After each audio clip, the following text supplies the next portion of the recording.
In the next few lessons, we will learn how to use Microsoft Excel to create another powerful project management tool.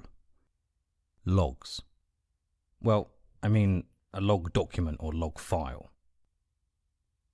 Okay, that's better. So what is a log? Basically, this is a document where important events are recorded, written down, or logged.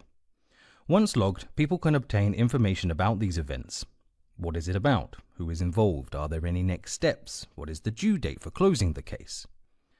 During the execution phase lessons, we already introduced the basis of all these logs, the project diary. Remember what the three fields were that it includes?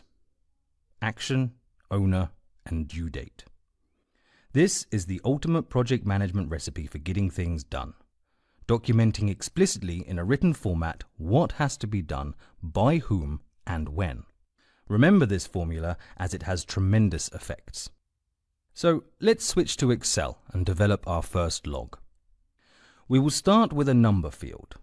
Project management logs can have hundreds of rows in bigger projects, so the numeration is essential. Then we have the action. Here we need a short title or sentence to explain what this action is about. In the example we used in the high-level tracker lesson, usernames had to be collected by the F&A managers so that the accounts are created in the new system for these employees. Remember? For France, the manager needed to prepare an additional list for the external to his company vendor employees who also need accounts. Frank collects this additional list, however figures out that these new accounts will need to be paid for from the French budget and not from the project budget. That had not been validated before the start of the project. Although the amount is not significant, the budget cannot be granted without the approval from the CFO. There you go. We have an action for our log. Approval on additional budget to be obtained by France CFO. We type it into our Excel table. Note, I will make the text smaller and use the wrap text functionality to keep it more readable. I will also make the rows higher because in the log documents you usually add more text.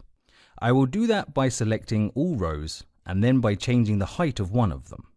All selected rows will identically change. Okay, moving on. The owner column.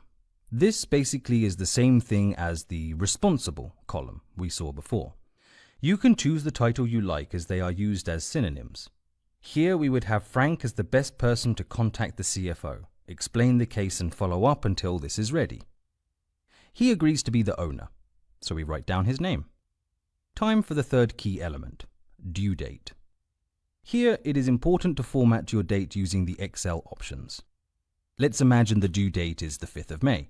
We can type 05/05/2025, the day, month and year. What comes out is not so easily readable, so we select the cell and go to number format by clicking on the small arrow here. A pop-up appears. In the category field, you need to select date. Now, to the right, you have the various date formats. Choose whichever suits your needs best. I like using a number for the day and letters for the month.